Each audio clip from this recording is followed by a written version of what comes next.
Mod maps have actually, I've seen the birth of a few channels straight out of that.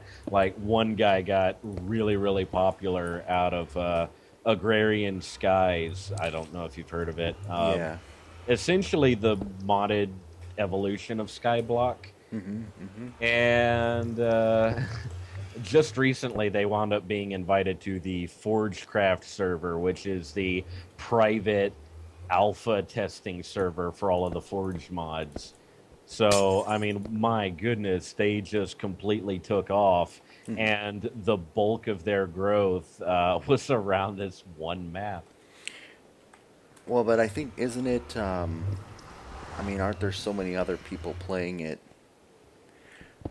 that sort Timing, of, timing for the maps is a big deal. yeah, You basically have to be one of the first or one of the most interesting to let's play a map at around the same time a bunch of other people do it. yeah. Especially if you're first, people will, watch up to the current episode, but they'll be curious about the rest of the map. They'll get really antsy and they'll look up, see if someone else has progressed farther. And that person who has progressed the most has a head start in that regard. But now, and you said, so I haven't watched anyone play that. That's more of a skyblock survival map that just happens to have mods. Is it always the same map, or is that? It's always the same map, and it's Uh, very heavily modded. It's the mods it has actually allow you to make, I believe, anything from scratch hmm. except for Bedrock. Yeah, I don't have any interest in modded Minecraft as a uh, survival. I mean, I like to try a mod every once in a while, more from a cinematic potential than a uh, play. There's a few that I think that I really really like for gameplay. Most of them I'm kind of lukewarm about. Mhm. Railcraft has always had a special place in my heart, and honestly, it bugs the heck out of me. Dinnerbone was talking about all these things a while back when they were talking about their big rail update. All these things that they wanted to add to the minecart mechanics, and it's like, dude, incorporate railcraft. It has everything you're describing. Incorporate railcraft. Incorporate railcraft. Incorporate railcraft. Why aren't you doing it? Hmm. And then they added some good stuff, no doubt, but Railcraft did it better. For instance, I love hoppers. I use them all the time, even in modded Minecraft when I do play it. Hoppers are great, but honestly, when you're trying to move around items with a minecart, item loaders and unloaders are much more player friendly. Hmm. Also, there are far more track types for better control over your carts. Um, just it has so many more features, and you can link carts together. Like Dinnerbone and the rest of Mojang never did figure out how to do. It's like it's right there. It's right there. It's in that mod. Come on, just look at the mod. Look at the mod. Yeah, I mean, I think with some of the lead technology, they could easily do it now. They know how Maybe, to, maybe. create the UUID links in that. I would love to be able to put a lead on a lot more things, Oh like yes. minecarts and other entities. Oh, that would be really interesting. Pulling along a chest cart. Hmm. Oh, I would love that. Yeah, exactly. Especially uphill, because my goodness, getting carts uphill is you need a lot of gold if you're going to do that. Or hey, put a lead on it. That's a brilliant idea. I want that now. Hmm. Um, Well, and then yeah, I'd love to be able to put like lead between two fence posts, or even just like a sticky lead or something on a block, or sorry, on a trip hook. That'd be perfect on a trip hook, because then I could put, like a mob slinger. clotheslines. Oh, What's, that too. Yeah. or I could put, Also, vertical carpet oh yeah, off of such things. That would be really neat too. oh heck yeah. Now you're speaking my language. Yeah, a vertical lead between two fences that allows you to hang vertical carpet off of it. That'd be great. Let's see. Two other mods that really resonate with me are Thumbcraft. It meshes itself into the vanilla Minecraft experience so cleanly, and all of the information is right there in the Thumbonomicon. So you don't have to go to an out-of-game wiki to know how to use the mod. You just read the in-game material. Yeah. And again, it meshes beautifully into vanilla Minecraft. It feels like it belongs really, almost. And then the other one that really caught my attention is Ex Nihilo, or Nihilo, or I'm still not sure how to pronounce the second word. I've been bad. I've not actually looked it up for myself. I'm usually good about that, double checking pronunciations, but I haven't done it with this one. This mod is, you could describe this mod as a godsend or a cheat mod or a number of different things, depending on the context. It adds crooks that are for breaking leaves. Oh, I Among other thought things. for a second I thought you meant NPC crooks. Shepherd crooks. Or dragging people off stage when they tell bad jokes, crooks. You can actually pull mobs with these, by the way. So it was made for Skyblock. This mod was designed for use with Skyblock maps. So you can pull mobs away from the edge with it. It's also for breaking leaves, and it doubles the chance of leaves to drop whatever they normally drop when you use crooks on them. Oh, okay. That's And then kinda cool. there's a chance a silkworm will drop when you crook leaves. And if you place a silkworm on leaves, it'll infest the leaves. And this infestation will spread until it consumes the tree. And these infested leaves will actually go white. So I don't know if you've ever seen a worm-infested tree, but Yep. looks about right. Yeah, see, this is the problem, the same problem I have with like more and more and more map making features is like some of these mods and mod packs have so much in them. I don't really know where to even begin. It's almost like I play Minecraft because of its simple beauty, Uh-huh. and having so much stuff, That's it's too actually much. part of what drew me to Agrarian Skies, to be honest. There's a lot of serenity there. As long as you get to where you're not in danger of starving, you do it at your own pace, and you create as it's a very, yes, it has a quest line for you to follow, kind of like the achievement system, but it rewards you.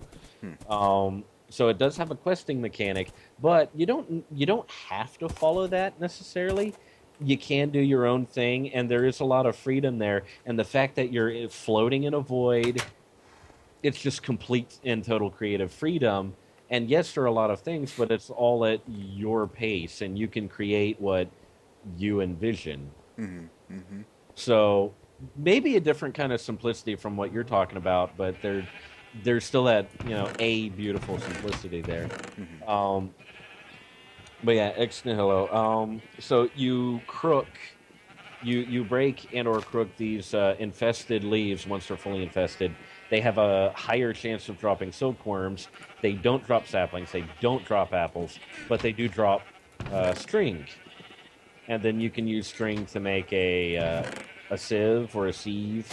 I think both pronunciations are accepted. And then you can use you can use a barrel to compost things, and you get rocks out of sieving dirt to craft cobblestone, and you kind of work your way up from there. And this mod was created as a means of giving you a renewable source of things that aren't normally renewable, and that's the biggest draw to me. And B, it gives you access to things that you normally wouldn't actually be able to create more of in Skyblock. Dirt, for example. It drives me crazy in vanilla Minecraft. Dirt is not renewable. And this doesn't sound like a big deal until you have to fill in a bunch of creeper divots. Yeah. Yeah, dirt, and like uh, other. Yeah, I know what you're saying. There's some basic blocks that should have more purpose and also be. I don't know. Maybe you could break something down into dirt, for example. Compost. Yeah. That's one reason why I like Ex Nihilo. A lot of the ways you get stuff from it are logical. Where logic breaks is the cycle you do. So you compost dirt and then you sieve dirt to get rocks out of it to craft cobblestone. But if you're composting stuff into dirt, where did the rocks come from? You know. Yeah. But if you're out digging in the world, you get a bunch of dirt and then you sieve that. Oh yeah, sure, rocks are in that dirt. So it's the logic there is kind of what's the word I'm looking for? Well, it's a game. It's a stretch. Yeah, it's a little bit skewed, a little bit wonky. Um, but yeah, renewable dirt, renewable lava, ren well, I guess mycelium is normally renewable, but it also gives you the option. And I'm going to wind up talking about a completely different game in a moment, and you'll find out why. It gives you the option of grinding for particular items and blocks. And ooh, grind, that's a bad word, but it's optional. Mm. Um, which one of the primary things about grind is yes, grind isn't normally fun, but also randomness. If things are static, it's not fun either. So you need some degree of randomness, but sometimes that randomness really messes you up and you just get dealt a absolutely terrible hand. Oh, sure. The the presence of an optional grind to get things lets you defy bad dice rolls. Mm. Yeah. It lets you counteract bad luck, and it takes time and effort, but I think that's fair. It gives you. It's not a desirable way to play, but it gives you a last resort or a way out. And what first really alerted me to the concept of grind is a necessary evil and absolutely should be there as long as it's optional was actually Dungeon Defend, not Dungeon, Defender's Quest. I don't know that one. It's a very small indie game, a tower defense RPG, and when you play through the developer commentary, no, you don't play through the developer commentary. It's an unfinished YouTube series actually. Maybe I can dig it up for you. Maybe. From the developers? Yeah, yeah. They have a let's play. The developers have a let's play of their own game, so you can actually experience it. And that this is kind of their developer commentary. And one of the things they talk about is that they don't want to force the player to grind, and they want the player to be able to progress through the game without ever having to grind. But some players, you can't design a game around Yeah. um, the lowest factor. And some people are not going to be good at it, or some people are going to be really unlucky. And that's where grind comes in. Grind allows the people having a really hard time to help skew the odds and more in their favor. So grind is bad. Grind is not fun. Grind is something to be avoided. But at the same time, um, having it there as a option just in case is actually a really big deal for accessibility, for mitigating frustration. Um, Well, I mean, it's a time sink. It gives you something to do. Uh, sometimes I feel like you need that something repetitive that you can kind of build your, like gathering stuff in Minecraft can Mhm. be a grind, right? Like in your survival world. It's also very relaxing, though. Yeah. The rhythm and the flow of it, and you're still kind of exploring. Mm-hmm. The randomness kind of mixes things up a bit. Yep. I tend to get carried away hollowing out large chambers, just because mining, just I don't know. That's just relaxing, making these huge chambers. I never wind up making anything with them because I wind up, once I have the chamber, I draw a creative blank and I don't know what to do with it. Well, at least you It's get the like, minerals though. well, yeah, yeah. So, so I know we've gone way around on a bunch of topics, but what I did you get? The interesting thing though, it's all about game design. Yeah, I was gonna say, did you get uh, the answer to what you were originally asking, or did we go too far astray? The whole original asking thing was whether or not you could replace blocks in an unloaded chunk, and Okay. you said you didn't really think so. I think I covered most of it, most of what I was talking about. Just yeah, different things to collect. I want each of them to serve a different purpose and each of them to come from a different location. I want the player to naturally just wind up just consequently collecting the other things as they work towards they work towards one resource, but they just happen to collect the others along their way, hopefully. Um, and they can obviously they can focus on one thing or another to kind of speed that along, Hmm. and just that I'm hoping that provides variety. Now, I don't want to overwhelm them, but I think having them with different amounts that you have, Hmm. like keys, you're only going to get a couple keys every now and then, once in a blue moon, so that shouldn't overwhelm them.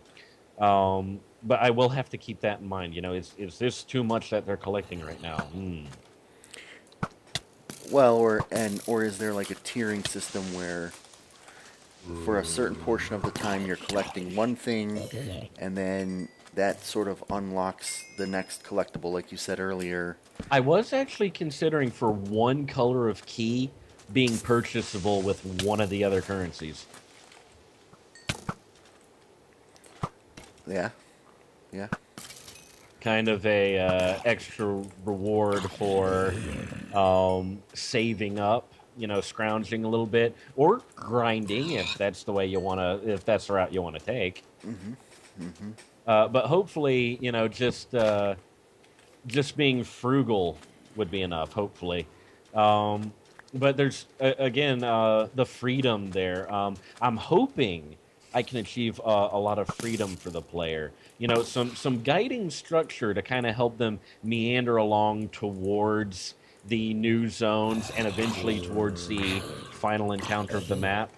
Um, but along the way, just if they want to run off the path and go explore, something else, have something interesting there for them. Yeah, yeah. I'm kind of. That's another talking point, but it's a little bit of a pretty far tangent compared to the others. Sorry, I'm engaged in a pretty big assault Battle? right now. Yep. Yeah, sounds like I can hear the clicking. Oh, sorry. Swing that sword. No, that's not a problem. That doesn't bother me. I guess it might bother some people. I'm just not one of them. Well, the other thing that you mentioned right before I started recording was Korra. Did do you mind if Yeah. I ask you about that? I've been dying That's to. fine. Absolutely. Hey, I love analyzing stuff. So if sharing that analysis and cross analyzing, certainly, I love it. Well, I Let's go. haven't. So you watched and you finished book 3 of Korra? Um. Okay. So I had the eye appointment today. I'm a night owl, and it was scheduled for the morning. I'm also an insomniac, so I have lots of practice not sleeping. Okay. I stayed up all night so that I would be awake to get to this appointment. And so what I did to kill time was watch book 3 of Legend of Korra. Yes, so Okay, the whole sweet. thing, just one straight shot. That's yeah. I mean, I love binge watching shows. That shows that I really like. If they're airing, I will probably watch them as they're airing. But with Korra, I watched it. I basically watched the first 3 episodes because they all came out at once, Hmm. and then the next 3, and then 2, and then 2, and then 1, I etc. think I watched book 1 of Korra as it came out, but then book 2 I kind of binged it, and I'm like, you know what? I enjoy that a lot better than watching it one at a time. I'm just gonna wait for book 3 to end. Oh yeah. I haven't had a chance to talk to anyone about Korra Book 3 yet, but I've been listening to a podcast called Republic City Dispatch, Hmm. and I've been enjoying. I also listen to a Game of Thrones podcast by the same podcasters, but My brother adores that show, but I've not got into it at any point. you like fantasy in general? Yes, I love fantasy. Unfortunately, my finances don't allow me to go out and buy hundreds of books. Yeah, yeah, I would love to. Oh my goodness, I want to buy Terry Pratchett and George R. R. Martin, which, we just mentioned. If anybody is unaware, The Song of Ice and Fire, I think it's the book series, yep, Game of Thrones. That's yep. that's what it is. I'd want to buy his books, Terry Pratchett's books. Well, you could Um, always go to the library. there's not a library around here. I Ah, live in the boonies. oh, okay, okay. Um, Doesn't help with the job situation, let me tell you. well, so Korra, book 3. I didn't like most of book 2, I didn't but like I love almost everything about book 3. book 3 is fun. Um, I think I might have actually preferred book 1 a little bit more than that. And I will say the last Airbender has so far kicked Korra's butt in every way. It's I think Korra is rushed in comparison. Like maybe just my theory. Maybe they've been trying to rush Korra out to take advantage of the still strong fan base of the Last Airbender before that fan base kind of starts to dissipate. And I feel they haven't really given it the time it really needed to get the same kind of refinement the Last Airbender got. See, I thought, well, so I loved book 1. Last Airbender is far from perfect. Ye- I'm yeah. not claiming anything is perfect. Well, I really liked book 1 of Korra, and I was completely surprised at uh, the setting, like the Roaring Twenties, Oh, I do edge of love that. steampunk, like the That was really neat when I I first. yeah, I enjoy the characters that are older and they still have, under what is this thing called love? They're figuring it out, but like I enjoy Korra a Um, lot more. I have a bit of a sore spot for relationship drama. Yeah. Well, I'm not saying I like it, but in Avatar, it it was kids, and here it's older, so I just enjoy Korra more than Avatar. Uh, I can understand that. Yeah. I but do like how Korra has handled everything as far as that goes, though. Book 3 is by far the best relationship wise because you're actually seeing the characters mature in that regard instead of be petulant and yeah. yeah. Well, and I don't mean to get bogged down in relationships, but I like the choreography. I like the powers. What I didn't care for as much in book 1 is, or was it book 2? where they were basically in the same city the whole time, very limited scope, whereas Avatar was all over the place and Um, book meeting these powers for the book first one time. was book one was pretty much all in Republic City. Book Okay. two was in large part in the Water Nation. Yeah, yeah, that's right. And book two, I I'm so my least favorite character in the whole series is Korra.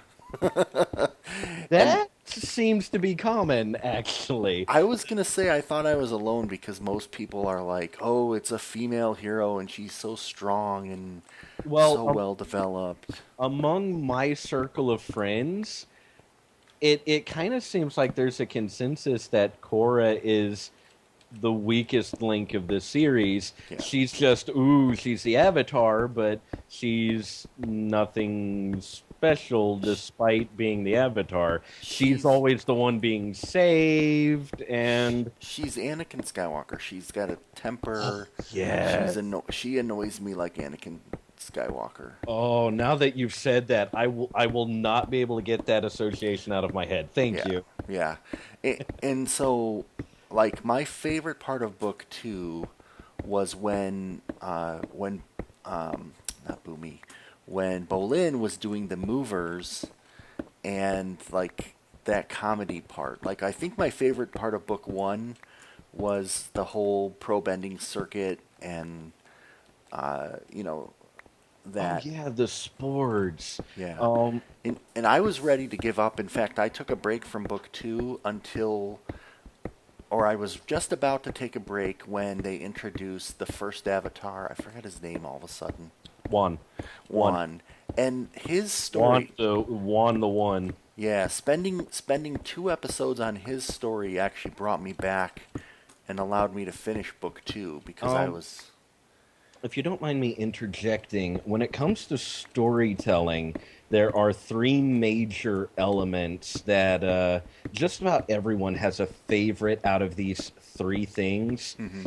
and that's uh, n- I want to say narrative, character.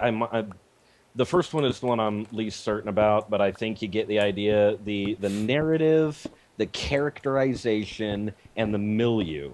Mhm.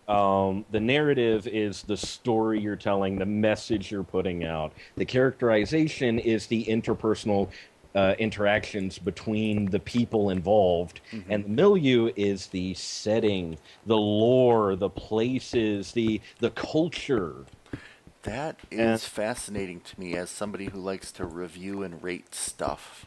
But go on. personally, personally, associate strongest with the milieu. I am very much a milieu person. So the sports, that's part of the milieu. Juan, that's part of the milieu. The origin of the avatar, that's part of the setting, the culture that everyone has come from, and that's the stuff I love the most in storytelling. So I Hmm. definitely agree with you there. The story of Juan really.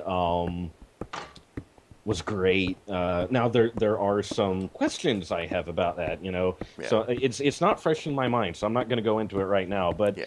there are some oddities in that story, some inconsistencies maybe that there's elements that confuse me. But at the same time, I did like getting that little taste of history. Yeah. And all of that. The reason I brought all that up is because I felt like book one was really strong, like amazing. Book two, I didn't care for, but book three reconnected me to the series, especially because of where book two ended, and it was like, what what can they do next? Like, uh, Um, I have very mixed feelings about the ending of the book two. yeah, Um, it honestly to me, in a nutshell, seems like it really wasn't very impactful. The final, oh yeah, considering she's fighting the embodiment of chaos and evil, or maybe not chaos, I don't remember, but Yeah. considering she's fighting the embodiment of darkness and evil, Hmm. you're right. There wasn't a lot of impact there. No. Um, now, Book three, she's still the Avatar. She's still kicks butt. I mean, No, she didn't. the only well, but I don't think what changed about her would have helped her. I didn't see any. I don't think there was really any major benefit to book three, except for some of the secondary characters like Janora made huge progress and was stronger in book three. But in general, I don't know. Book two, I didn't care for, but book three, Actually, Janora was competing for my second, or was competing for my least favorite character, actually. really. Book three was really weird in this regard. It both, in some ways, it kind of tried to reinforce her being my least favorite, and in other ways, it skyrocketed how I felt about her upwards. Hmm. Um, and it's basically a split between her powers and her behavior. Behavior wise, I love the character. Power wise, okay, you guys made that stuff up. Well, but yeah, but I haven't been. I mean, she hasn't really done that much. The poison is all kinds of problems there. Well, so to me, the thing. Well, I really liked book three, and um, I found it interesting that there were 3 points in the series where they brought things up that didn't have a payoff or were like negated by other actions. Um, and I'm gonna kind of spoil something in the not really, but sort of in the last episode. Honestly, this whole discussion needs spoiler warnings Yeah, put all over it. but so when the kids are captured and they use their cunning and their powers to get the key, and they're just about to escape when the rescue shows up. That whole interlude was like, well, why did they even bother showing them going through this, getting the key? Well, that was characterization, and I don't mind that. You know, it showed that, hey, they're not helpless. Yes, the cavalry came in to help them, but they weren't entirely helpless. Yeah. And the other one was like the whole thing where when they were at the not Sandy Pines, the Oasis place, Hmm. and then Sami and Korra go off in the airship or get taken in the airship, and essentially are just gone long enough to miss uh, Bolin and Mako when they went there, I think, or somebody, I can't remember now. And then they come back. It was like, and she fights that big giant sandfish thing. But the payoff was she gets right back where she was anyway, and it didn't really advance anything. I felt like there was a bunch of stuff in the series. Well, Same thing with like Varric and his magnets, and there were things that the just magnets. I'm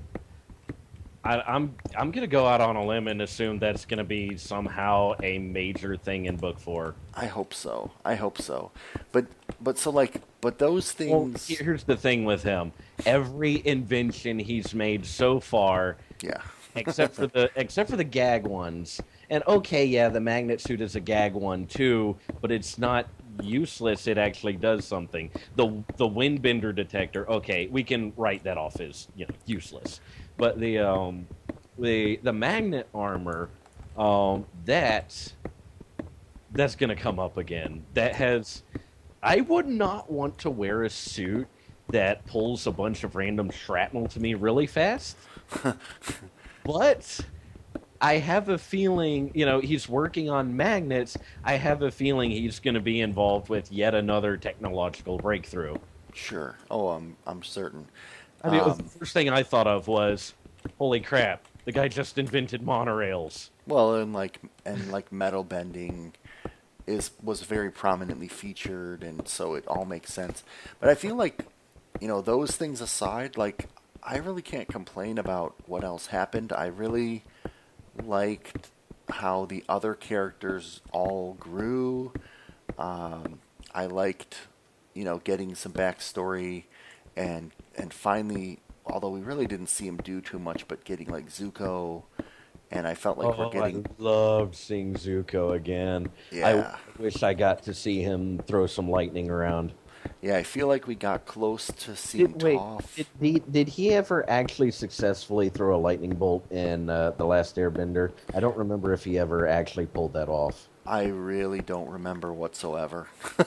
Honestly, that would have been even better if he didn't, because seeing that, oh wow, he came to peace with himself enough to throw lightning in his old age, that would have been fantastic. But I don't remember, and we didn't see him use lightning, I so don't. Did we even see him boo. fight in book three? A little bit, a little bit. At the ice prison, for one thing. Okay. Yeah. Yeah. Yeah. Yeah. Yeah. I like Boomy, and I forgot his sister's name. Boomy. Oh, I had some mixed feelings there. I don't remember their sister either. I liked her. I love. So, of the bad guys, Zahir, the main bad guy, I don't care for him so much. He He was seemed. the only one I liked. See, I loved his henchmen. They seemed like, especially the girl with no arms and the fire guy. Their character designs were kind of interesting, but they also just felt like yes men and bodyguards to me. But they snuck in a bunch of little background moments and like their relationship. 2 out of And 3, pretty good. yeah, That cracked me up. It's like, okay, which two?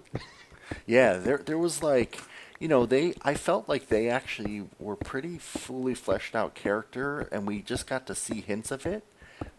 But you could tell that they were, um, they felt like more than just a henchman. Whereas I felt like Zahir, I don't know, His obsession with air nomad philosophy yeah, seemed like a massive, massive excuse for yeah, how powerful he was when he got airbending. yeah, and well, the other thing too is I believe, and this is one thing I've been dying for someone to confirm.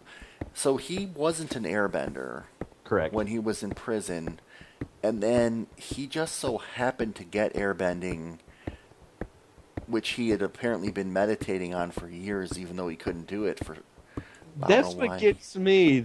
Yeah, The fact that, oh, he got it and he's been studying it all this time. yeah. So what That that was was he contrived. was he a bender before No, that? no. He was Was mundane. but all of his henchmen were benders, and he's the main fighting guy for the Red Lotus. He confused me. Yeah, that's one of the plot holes, in Yeah. my opinion. But other than that, like I like I the still liked him, but that doesn't mean he was fully explained, yeah adequate.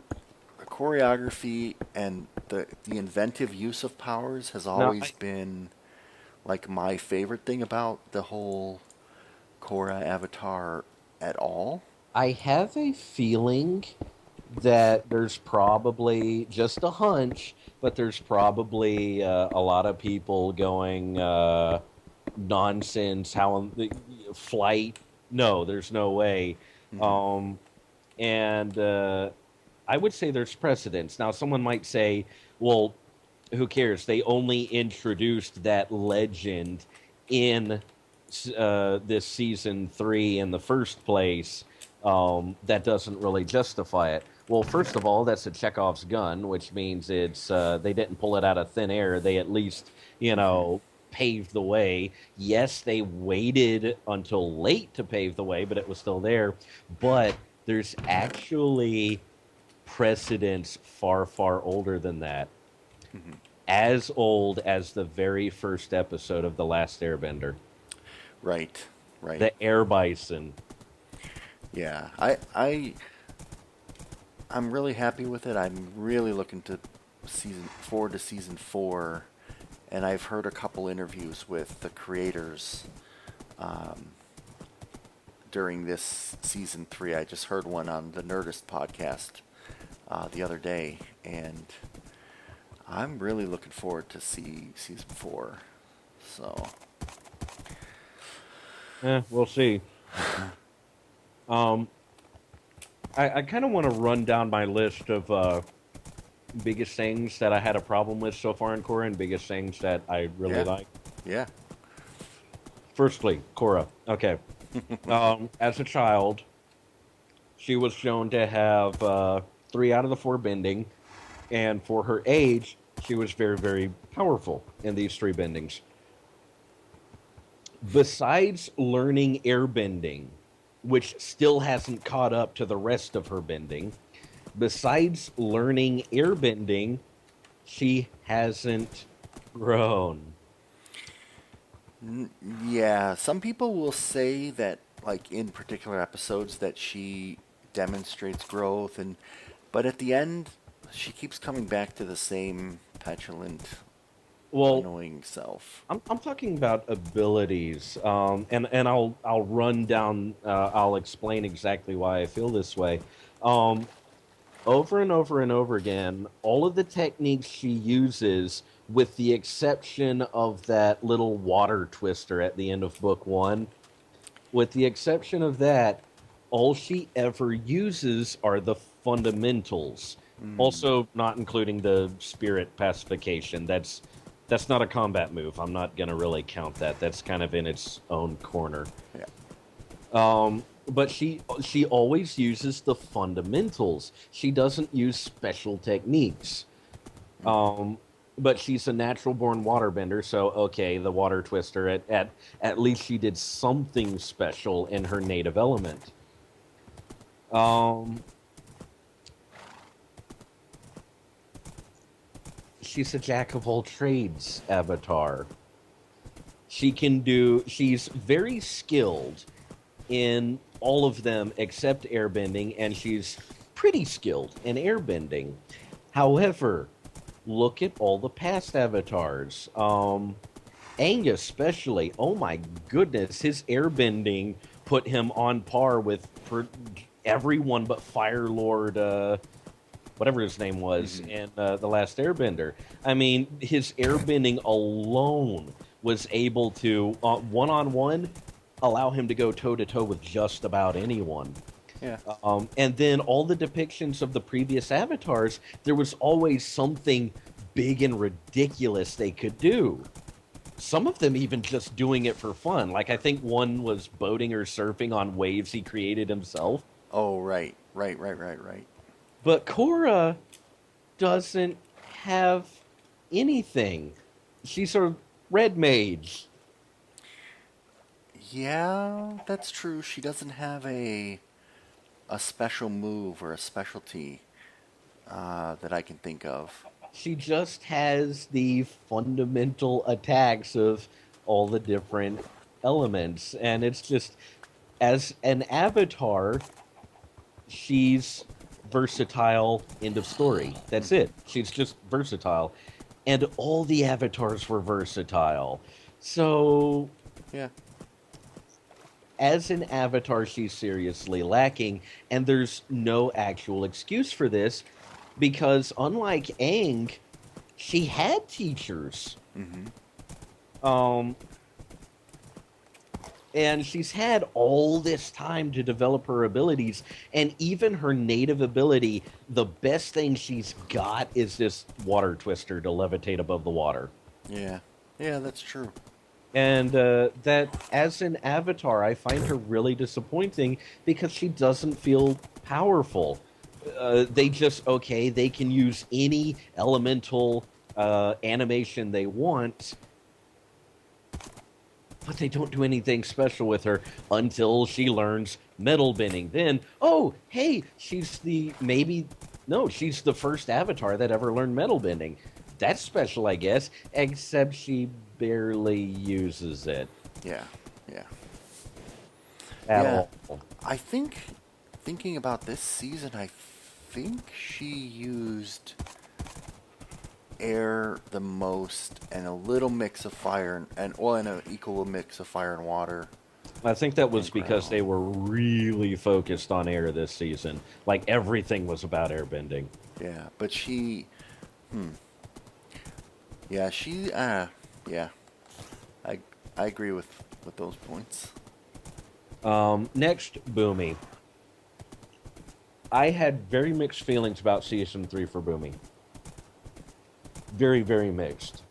On the one hand, I was very sad that he lost that dynamic where he was fighting and actually succeeding to a degree of being valuable and being important despite being the mundane Yep. in a very prestigious family. Yep. Yep. I agree. And season 3, he lost that. Now, he had a lot of character development, and it is nice to see him have his heyday for once. Now, he didn't get especially powerful, but my goodness, he did hold his own decently well against the lava bender. Yep. On the one hand, okay, it's nice to see him actually get more powerful, but on the other hand, he lost one of the things I like the most about him. Yeah, because he got the power, he was. Now he doesn't have an excuse. Yeah, yeah. I could never tell if he was crazy brilliant or just crazy, if that Both. makes sense. Both. And I feel like they had an opportunity to do a little bit more with that, and they kind of let it go pretty much at the same time that he got his power. They kind of, he stopped doing brilliant stuff on accidental, but you're never sure if it was an accident. Yeah. Yeah, but I did like him in general, though. I have to admit. So yeah, mixed feelings. Net result, I guess no difference. I still like him. Let's see. Mako. Which one's Mako? That's the firebender, right? Yeah. Haven't really liked him, and he's not had a lot of growth in general. Yeah, he didn't do much this season, honestly. He's basically just been there to be the straight man. I would agree. I didn't dislike him, but I didn't really see anything that was amazing. Very forgettable, unfortunately, which is, Yeah. I wish he wasn't forgettable. Yeah. Yeah. Bolin, at least, was Soka 2.0 or Sokka 2.0. Yeah. I think I might actually like him better than Sokka, actually. He tends to crack me up, especially when he gets around that inventor guy. Oh my goodness, the interplay between the two of them is just nuts. Well, here's something that has bothered me about him. It's not really about him, but about him is actually lava bending. Yeah, I've Is heard some it complaints about that. is it uh is it actually earth bending or is it Yes. fire and earth? Because I'm sorry, but the last time I checked, lava needed fire to actually be No. formed. Mm-mm. No. No, it doesn't. Um, Is it just the intense pressure? yes, heat and pressure. Hmm. And earthbenders, I would assume, can control that. But it's not just that, it's also the molecules. I'll get to that in a minute.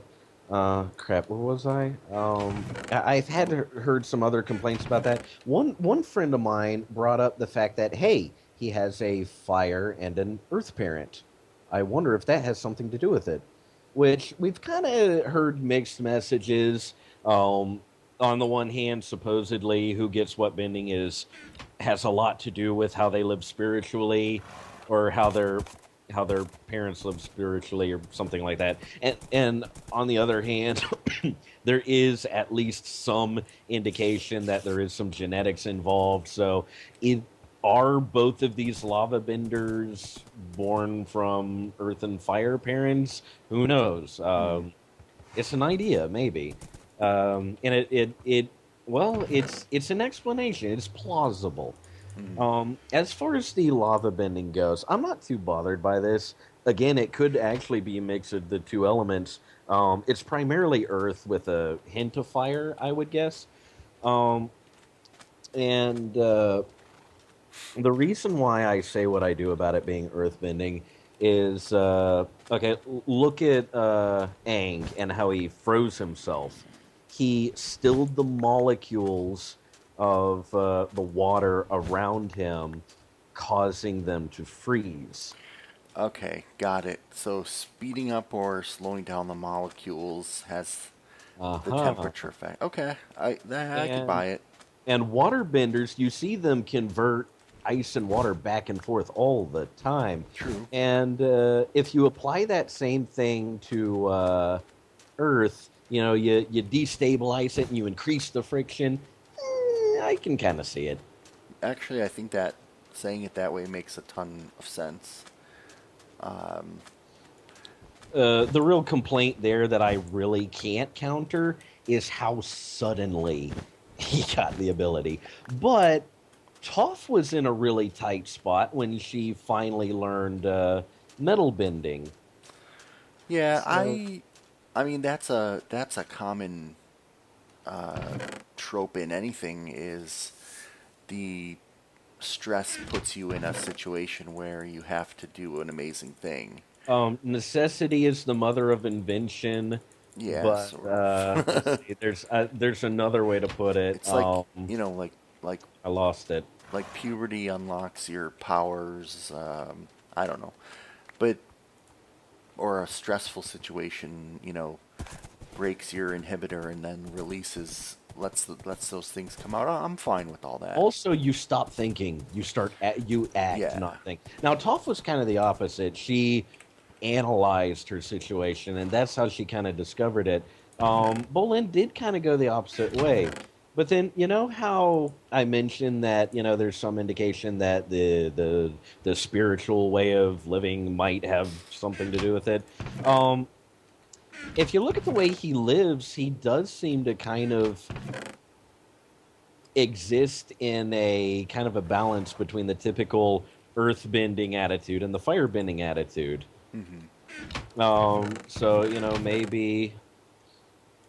maybe that was just more compatible with his personality. yeah. I think that makes some sense. And the few times that the magma bender or lava bender interacted with him, for instance, on the airship, whenever they were captured, they did kind of hit it off on a humor note, actually. So I wonder if maybe the lava bender might have actually had a similar personality in the times his guard was down. Maybe. Yeah, yeah. Like, it was heavily implied. For instance, Aang trying to pick up firebending and Korra trying to pick up airbending, it was really stressed that attitude had a lot to do with it. So maybe lava bending is just really compatible with his personality. Honestly, we're grasping at straws and trying to figure out justifications. They didn't explain it, bottom line. I don't think they did, other than in the heat of the moment, Yeah, that's it. got That's all we unlocked. got. Yeah. Um, let's see. I really like the character arc of that secondary female lead. I can't remember her name. The female inventor, Oh, Asami. the one that isn't the inventor that isn't insane. Asami, yeah. Yeah. I do like Asami's character arc overall so far, but it has been slow, understated, and kind of in the background. So I kind of like her, but she's not actually that big a deal, besides when the plot demands for her to be. Yeah, but I would argue that they could have made her a lot less important, and they give her moments in the show, and she definitely is a fan favorite, and she definitely gets into the action and She pulls her doesn't weight. have bending. Well, yeah, she doesn't have bending, but she's still valuable, and Hmm. she's not a Mary Sue. Hmm. That's a winning combination. Yeah, and you know what else? They haven't I was gonna say they haven't abused her ability to just call on her money, because they basically, with the whole thing about her business going under and then getting screwed by Varric and this and that, like they haven't leaned back on, oh, she can just buy anything she wants and get them out of a jam through her connections. Like they could have either pushed her to the side or they could have abused her, and I feel like they did a pretty good job of balancing her They've treated her contributions. very respectfully. Yeah. Yeah. Janora. The only thing I can say about Janora, I like the way she acts. I so expected her to volunteer to be the second to shave her head. I was waiting for her to say it, Well, and then she didn't. that was interesting too, and in the last episode, I love that last scene. I didn't like it. The only thing I liked about that last scene was Janora, but I loved her part in it. I didn't like Tenzin's speech because he's there to honor her and to bring her to the next level or whatever. And all of a sudden he starts talking about Korra, and I'm like, focus, man. I'm like, you're He's always had that problem, though. I find it endearing. yeah, well He's a that deuce. yeah, that and but I mean that I can overlook. Also, from a storytelling perspective, they did have to squeeze that in there that, okay, Korra is unable to do anything right now. Someone needs to pick up the slack. Why not establish the new Earthbenders are going to help with that? Yeah, that was interesting. Well, and the other thing Did I that say I Earthbenders? I meant to say Airbenders. yes, not Earthbenders. Yeah, the Oops. Airbenders are going to be this nomadic police force, sort of. Oh, that's. I'm eager to see how that plays out because I'm not sure they're going to be. They might get the same reception as the Avatar. Well, I think that Tenzin, and we haven't seen them all when they're off screen. I think he's putting a little too much faith in them. They're largely untried and also come from all these different backgrounds.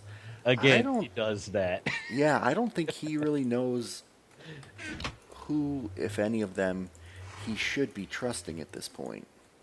Well, he can trust all of them to have the right heart to an extent. I don't Um, know. I don't know. Some of them didn't really want to be there. well, I mean, considering all they've been through so far, I'd say they've been tempered in the trials they've faced. sure. They've they've been forged in a way, and they've become comrades. They've become allies. They've gained that respect for each other and that cooperation with each other. Yeah, I think we'll see. I'm expecting the next season to start off with them for like the first 3 or 4 episodes and their little mini adventures, and then finally, Probably going poorly. yeah, I think mixed bag, and then we'll see what actually draws Korra out into the. Yeah, a couple minor successes and a bunch of them failing to convince the spirits to move somewhere outside of a population center.